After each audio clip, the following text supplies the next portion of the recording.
Electoral process రివిజన్లో భాగంగా special intensive revision SIR మనందరికీ కూడా పరిచయమైనటువంటి ప్రక్రియ వివిధ రాష్ట్రాల్లో కూడా ఇంతకుముందే చేపట్టారు. భారత ప్రభుత్వం యొక్క election Commission of India the constituent body specially designed for it. మరి ఇప్పుడు తెలంగాణలో ప్రారంభమవుతున్నటువంటి నేపథ్యంలో జూన్ 25న ప్రారంభమై ఈ యొక్క ప్రక్రియ దాదాపు నెల రోజుల పాటు కొనసాగనున్నటువంటి నేపథ్యంలో ముఖ్యమంత్రి రేవంత్ రెడ్డి గారు స్పెసిఫిక్గా కొన్ని ఆర్డర్స్ ఇష్యూ చేయటం, అలాగే పార్టీని ఉద్దేశించి కూడా ఈ ఎస్ఐఆర్ విషయంలో ఎవరు కూడా అలక్ష్యం అనేటువంటిది ఎక్కడ కూడా చూపించరాదు. అలాగే ఈ ఎవరైతే ఎలిజిబుల్ ఓటర్స్ ఉన్నారో వాళ్ళు ఖచ్చితంగా కూడా ఈ లిస్టులో వచ్చేటట్టు పార్టీ పని చేయాలి అని ఆదేశాలు ఇవ్వటం, అలాగే ఈ యొక్క ఎస్ఐఆర్ యొక్క ప్రక్రియ ఉద్దేశం తెలంగాణలో ఎలా కొనసాగుతుంది, అలాగే వివిధ పార్టీలు కూడా ఎలా స్పందిస్తున్నాయి. ముఖ్యంగా ఎస్ఐఆర్కు కొంత రెసిస్టెన్స్ అనేది మనం చూసాం వివిధ రాష్ట్రాల్లో. దాని వెనక ఉన్నటువంటి ఆంతర్యం ఇవన్నీ కూడా మనం డీటెయిల్డ్గా ఇప్పుడు మాట్లాడుకునే ప్రయత్నం చేద్దాం.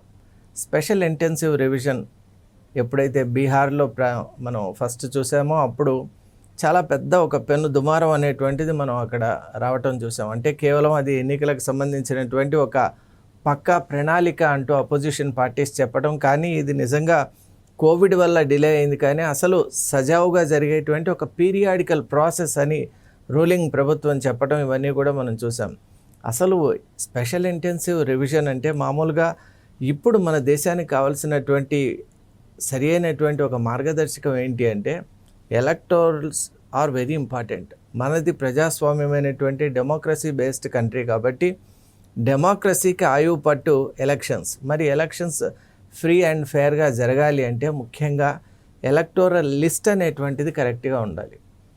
అసలు మనం ఇక్కడ ఏ పార్టీని ఉద్దేశించి ఫార్ అండ్ అగైనిస్ట్గా మాట్లాడటం లేదు, కానీ ఎలక్టోరల్ లిస్ట్ అంటే the list of the eligible voters కరెక్ట్గా పర్ఫెక్ట్గా ఉండవలసిన రీతిలో యథాతథంగా ఉంటేనే ఆ ఎలక్షన్ అనేటువంటిది సజావుగా జరిగిందని మనం చెప్పగలం. ఎవరైతే నిజమైనటువంటి క్వాలిఫైడ్ పీపుల్ ఉంటారో, ఎలిజిబుల్ పీపుల్ ఉంటారో వాళ్ళందరికీ ఖచ్చితంగా అవకాశం ఉండాలి. వీళ్ళకి అవకాశం ఎలా ఖచ్చితంగా ఉండాలో అలాగే ఎవరికైతే అవకాశం ఉండకూడదో the disqualified people who are not suppose to vote, అలాగే ఇల్లీగల్గా వచ్చినటువంటి వాళ్ళు, ఫేక్ డాక్యుమెంట్స్తో వచ్చినటువంటి వాళ్ళు, ఓవర్ స్టే చేస్తున్నటువంటి వాళ్ళు, అలాగే ఇమిగ్రెంట్స్ ఎవరైతే ఉన్నారో వాళ్ళందరూ కూడా పెద్ద మొత్తాన ఎలక్షన్స్లో పాల్గొనడం, అది ఈ రిజల్ట్ను ప్రభావితం చేయడం మనం చూస్తున్నాం. కాబట్టి ఓటు వేయవలసిన వాళ్ళు ఖచ్చితంగా ఓటు అక్కడ వేసే అవకాశం ఉండాలి. అట్ ది సేమ్ టైం ఎవరైతే ఓటింగ్కు అనర్హులో వాళ్ళు మాత్రం ఈ ప్రాసెస్ నుంచి బయటికి వెళ్ళిపోవాలి. ఇలాంటి ఒక ప్రక్రియ సరిగా జరగాలి అంటే దానికి స్పెషల్ ఇంటెన్సివ్ రివిజన్ అనేది కంపల్సరీ. మనం దాదాపుగా ఎవ్రీ 10 yearsకి ఒకసారి మనం ఎలక్షన్స్, జనరల్ ఎలక్షన్స్ స్టార్ట్ అయిన ఫస్ట్ ఎలక్షన్ నుంచి కూడా చూసినట్టయితే ఈ ప్రక్రియ అనేది వస్తూనే ఉంది. కాంగ్రెస్ హయాంలోనే మ్యాక్సిమం టైమ్స్ ఎలక్టోరల్ లిస్టులు అనేటువంటివి మారాయి.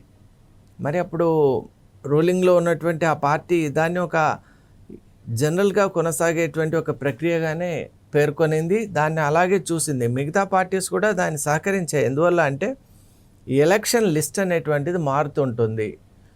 జననాల సంఖ్య ఎలా పెరుగుతోందో మరణాల సంఖ్య కూడా అలాగే పెరుగుతున్నటువంటి నేపథ్యంలో మరణించిన వారి యొక్క ఓటు హక్కు ఉండదు, కాబట్టి వాళ్ళని తీసేయటం. ఈ మధ్యకాలంలో మనం చూస్తున్నాం చాలా ప్రాక్సీ ఇన్సిడెంట్స్ కూడా జరిగాయి. కొన్ని సందర్భాల్లో అసలు స్థానికులు కాని వాళ్ళు స్థానికులుగా ఉండి వేయటం, డబుల్ పర్సనేషన్, ఇంపర్సనేషన్ అని డిఫరెంట్ కేసెస్ మనం చూసాం. కాబట్టి ఎలక్టోరల్ ఫ్రాడ్స్ని ఒక్కసారి మనం కనుక అధ్యయనం చేసినట్టయితే భారతదేశంలో అనేక రకాలుగా ఇన్వెంట్ చేస్తూ వస్తున్నారు. ఈనాటికి కూడా మనం ఇంత కట్టుదిట్టంగా చేసినా కూడా ఇంకా ఎక్కడో ఒక దగ్గర కొన్ని స్ట్రే ఇన్సిడెంట్స్ జరుగుతున్నాయి.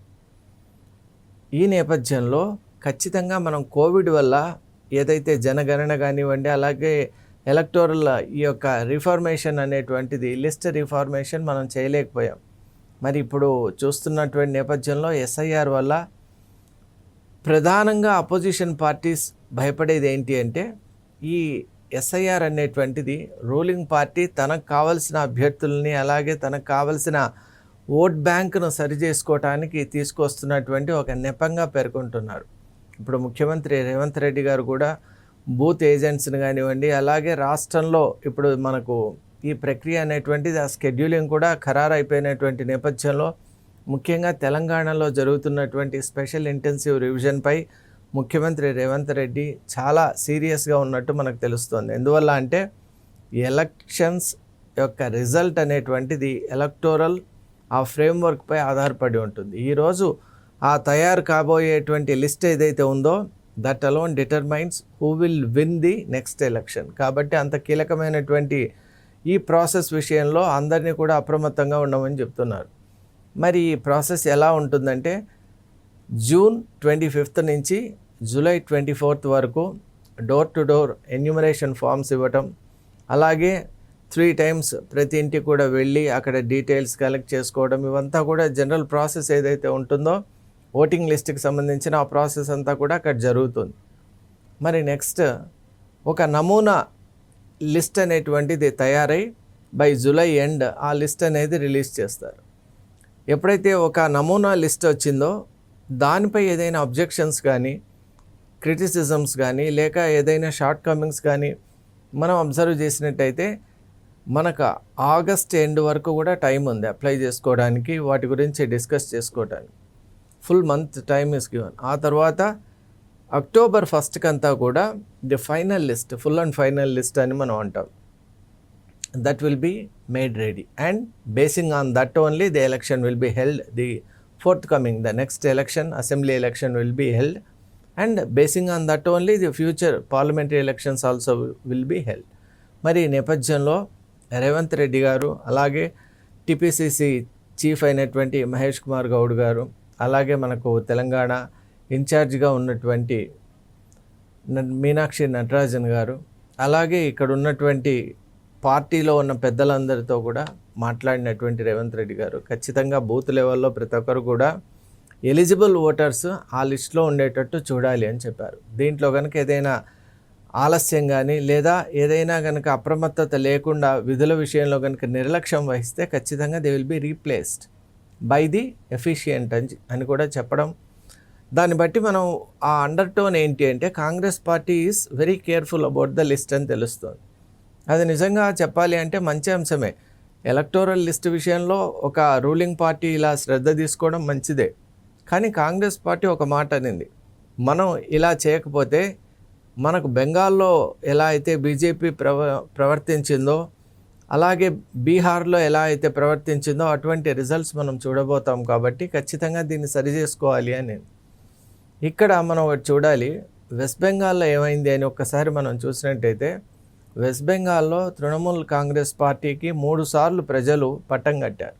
అయినా అక్కడ నానాటికి అక్కడ ఒక మహిళా ముఖ్యమంత్రి ఉన్నా కూడా మహిళలకు రక్షణ, అలాగే అక్కడ ఉన్నటువంటి మహిళల విషయంలో అన్యాయాలు, అక్రమాలు మనం అందరూ చూసాం. ఆ డాక్టర్ కేసు ఇప్పటికి కూడా మనం మర్చిపోలేదు. కార్ మెడికల్ కాలేజ్ ఇన్సిడెంట్ ఇప్పటికీ మర్చిపోలేదు. అలాగే కోల్కతాలోని ఒక ప్రైమ్ అంటే కోల్కతా అర్బన్ సిటీలో ఉన్నటువంటి ప్రైమ్ లా కాలేజ్లో జరిగిన ఇన్సిడెంట్ మనం మర్చిపోలేదు. ఈ 2 మచ్చుకు మనం చెప్పుకుంటున్నాం, కానీ hundreds of such incidents have taken place.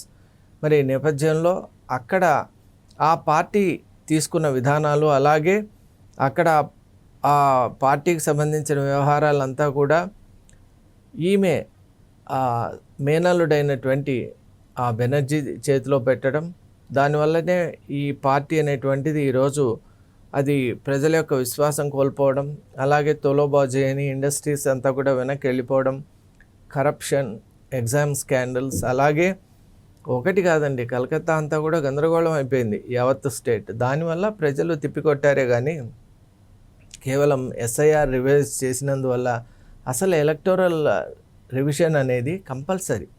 ఇప్పుడు నిజంగా మనం చూసినట్టయితే రోహింగ్యా ఫ్యాక్టర్ ఒకటి ఉంది. మరి రోహింగ్యాస్ వచ్చిన వాళ్ళు ఫేక్ ఆధార్స్తో ఈరోజు ఎలక్టోరల్ లిస్ట్లో కూడా వస్తున్నారు. మరి వాళ్ళు లాస్ట్ టైం ఇన్ఫ్లుయెన్స్ చేసి మమతా బెనర్జీ గారు గెలిచుండొచ్చుగా. మరి ఇలా కనుక మనం మాట్లాడుతూ వెళ్ళిపోతే తప్పు ఎవరిది అనేటువంటిది నెవర్ ఎండింగ్ ప్రాసెస్గా ఉంటుంది. అందువల్ల ఇప్పుడు ఎలక్టోరల్ ఈ కమిషన్ కూడా ఏమంటుందంటే మేమేమి దీన్ని హడావిడిగా చేయటం లేదు, వీఆర్ గివింగ్ సఫిషియంట్ టైం. మీ బూత్ లెవెల్ ఏజెంట్స్ రావాలి, ప్రతి పార్టీకి మేజర్ పార్టీకి సంబంధించిన అందరూ ఉంటారు, వాళ్ళ ముందే ఈ యొక్క లిస్ట్ అనేటువంటి తయారవుతుంది. మళ్ళీ full 1 month time is given to welcome any type of criticism. ఇప్పుడు ఏదైనా లిస్ట్, ఒక నమూనా లిస్ట్ తయారైన తర్వాత ఆక్షేపణలున్నా, ఏదైనా దానికి సంబంధించినటువంటి ఇబ్బందులు ఉన్నా కూడా మాట్లాడటానికి, అటువంటి దరఖాస్తులు ఇచ్చుకోవటానికి టైం ఉంటుంది. మరి ఇదంతా కాకుండా ఏదైనా సలహాలు సూచనలు ఇవ్వటానికి కూడా ఆ టైంను వినియోగించుకోవచ్చు. ఇది అయిన తర్వాత ఫైనలీ అక్టోబర్ 1కు ఫైనల్ లిస్ట్ అనేటువంటిది రెడీ అవుతుంది. కాబట్టి it's a slow and steady పేస్లో వెళ్ళేటువంటి ఒక మెథాడికల్ ప్రాసెస్గానే ఎలక్షన్ కమిషన్ ఆఫ్ ఇండియా అభివర్ణిస్తోంది. మరి ఇక్కడ మనం ఒకటి చూసినట్టయితే ఈ రివిజన్ అనేది ఎందుకు కంపల్సరీ అంటే, ఈ మధ్యకాలంలో ఎవరైతే మైగ్రేషన్ అవుతున్నారో వాళ్ళ సంఖ్య పెరుగుతోంది. నగరీకరణ పెరుగుతున్నందువల్ల గ్రామాల్లో ఉన్న వాళ్ళు ఇక్కడికి వస్తున్నారు. గ్రామాల్లో వాళ్ళ ఓట్లు ఉంటున్నాయి, మళ్ళీ ఇక్కడికి వచ్చి మళ్ళీ అక్కడ డూప్లికేషన్ అవుతుంది. అలాగే మనం చూసినట్టయితే డిఫరెంట్ స్టేట్స్, ఇప్పుడు ఉభయ తెలుగు రాష్ట్రాల్లో చాలామంది ఇక్కడ ఆంధ్ర వాళ్ళు, అక్కడ తెలంగాణలో ఇక్కడ తెలంగాణలో ఉన్నారు, అలాగే ఇక్కడి వాళ్ళు అక్కడ ఉన్నారు. మరి ఇలా ఉండటం వల్ల ఒక కన్ఫ్యూషన్ అండ్ కియోస్ ఏర్పడుతున్నటువంటి నేపథ్యంలో ఖచ్చితంగా వాళ్ళ యొక్క స్థానికతను మనం గుర్తించాలి.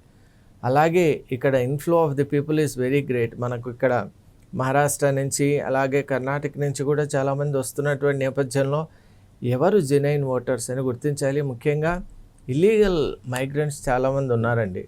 ఇప్పుడు బంగ్లాదేశ్ నుంచి అక్కడ ఇంతకుముందు, ఇప్పుడంటే కట్టుదిట్టం అయిపోయింది సువేందు అధికారి గారు వచ్చిన తర్వాత, కానీ ఇంతకుముందు వీక్ అండ్ ఫ్రైల్ బార్డర్ ఉన్నప్పుడు చాలామంది క్రాస్ ఓవర్ అయ్యి వచ్చేసారు. వాళ్ళు కేవలం వెస్ట్ బెంగాల్కే పరిమితం కాకుండా they have come down up to Hyderabad and even beyond also.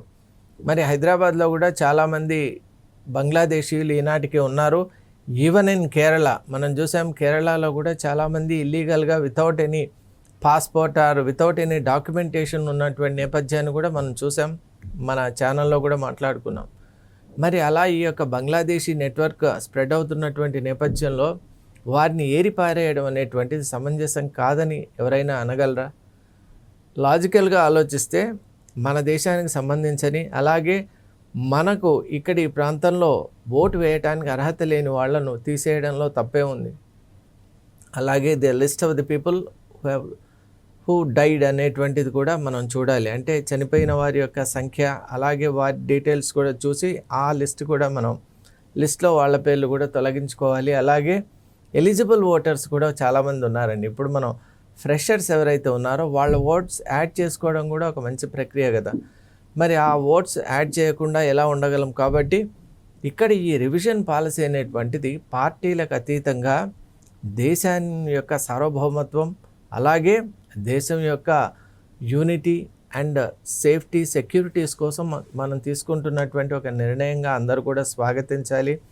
అలాగే ఇప్పుడు ఈ ప్రాసెస్లో ఏదైనా కనుక అనుమానాలు ఉంటే ఖచ్చితంగా you can refer the matter to the specific state election officer ఉంటారు, లేదా you can even refer this matter to the chief election commission. కాబట్టి ఇలా మనం చూసినట్టయితే ఈ ప్రాసెస్ విషయంలో సందేహాలకు ఎటువంటి తావు లేకుండా ప్రతి ఒక్కరు కూడా, ఇది ఒక టైమ్లీ ప్రాసెస్, ఇది టైం బౌండ్ ప్రాసెస్. కాబట్టి దీన్ని అందరూ కూడా గౌరవిస్తూ, ఇది పార్టీలకు సంబంధించిన వ్యవహారం కాదు, ఇది దేశానికి, దేశం యొక్క భద్రతకు సంబంధించిన అంశం అండి. ఈ మధ్యకాలంలో మనం చూసాం, దేశంలో ఇల్లీగల్ ఇమిగ్రెంట్స్ అనేవాళ్ళు చాలా పెరిగిపోతున్నారు. వాళ్ళలో చాలామంది కూడా ఈ దేశంలో అలజడులు సృష్టించాలని, గందరగోళం చేయాలని, అలాగే మన దాయాద్ దేశమైనటువంటి పాకిస్తాన్తో సంబంధం ఉన్నటువంటి అనేక ఉగ్ర సంస్థలతో కూడా వాళ్ళు they are having direct contact.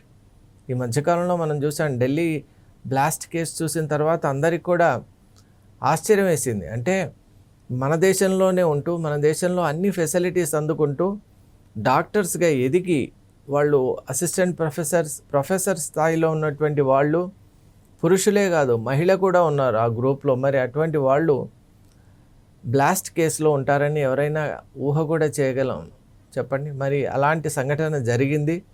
మరి వీళ్ళందరూ కూడా అలా కుమ్ముకైనటువంటి నేపథ్యంలో రిలీజియస్గా, అలాగే ఎకనామిక్గా, అలాగే డిఫరెంట్ డైమెన్షన్స్లో మనం చూసినప్పుడు ఖచ్చితంగా రిఫార్మేషన్ అనేటువంటిది that's the need of the hour. కాబట్టి ఇక్కడ ఎటువంటి సందేహానికి ఆస్కారం లేకుండా ప్రతి ఒక్కరు కూడా ఈ స్పెషల్ ఇంటెన్సివ్ రివిజన్ ఏదైతే ఉందో దాంట్లో ఎలిజిబుల్ ఓటర్స్ అందరూ ఖచ్చితంగా ఉండాలి.